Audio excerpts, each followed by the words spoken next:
Greetings, my name is Kristen and welcome to the Trusted Tech Team blog.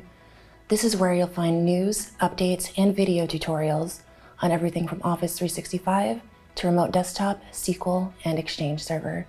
This video is the first in a 3-step series around the process of setting up a remote desktop server. In this video, we will be covering the process of installing the necessary roles to enable remote desktop services, formerly known as terminal services. Throughout this series, we'll be using Server 2019 for the on-screen walkthrough. While not exact, this process is nearly identical to the steps required for Server 2008 R2 through Server 2016. First off, you'll want to open the Server Manager. You can do this by clicking the Start menu, locating the Windows Administrative Tools folder, and clicking the Server Manager within. Once you've opened the Server Manager, head to the Manage drop-down menu at the top right corner and select the option Add Roles and Features. Click Next to proceed. In the Installation Type menu, select a role-based or feature-based installation. This option may already be selected by default. You'll then select the server you would like to install the remote desktop roles onto. In the Server Roles section, check the Remote Desktop Services box. Click Next until you arrive at the Remote Desktop Role Services page.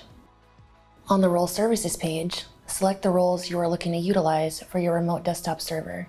As a safe and time-effective option, you can select all 6 roles.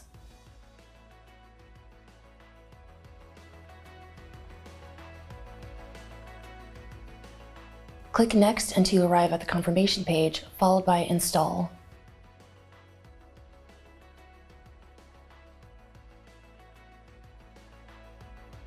The server will now begin installing the selected roles to enable remote desktop.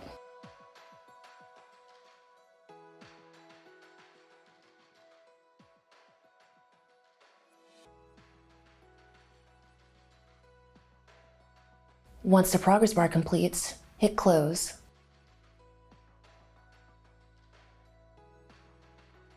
Then proceed to restart the server to finalize installation of the remote desktop roles. And that's it. You're now able to proceed to the second step of installing your remote desktop CALs. Check out our next video for step 2 of setting up your server with remote desktop CAL installation, linked in the description. And be sure to check out the other guides and videos on our blog. We post new content every week.